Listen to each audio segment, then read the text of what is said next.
Cool drinks குடித்தா heart attack வரும்னு சொன்னால் நீங்கள் நம்புவீங்களா? ஆமாங்க, அமெரிக்கன் அசோசியேஷன் வந்து இப்போ ரீசெண்டாக ரிசர்ச் பண்ணி சொல்லியிருக்காங்க. ஸோ பர்டிகுலராக வந்து ஹார்ட்டை வந்து அஃபெக்ட் பண்ணுது அப்படின்னு சொல்லியிருக்காங்க.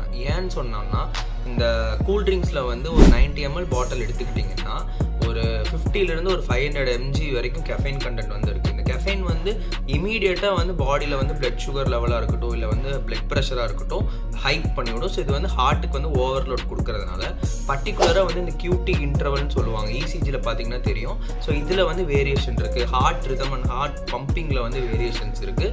ஸோ இது வந்து ஈவென்ச்சுவலாக வந்து ஹார்ட் அட்டாக் வந்து காஸ் பண்ணும் ஒருத்தவங்க வந்து ப்ரொலாங்டாக வந்து எனர்ஜி ட்ரிங்க்ஸ் வந்து கன்சியூம் பண்ணுறதுனால அப்படின்னு சொல்லியிருக்காங்க.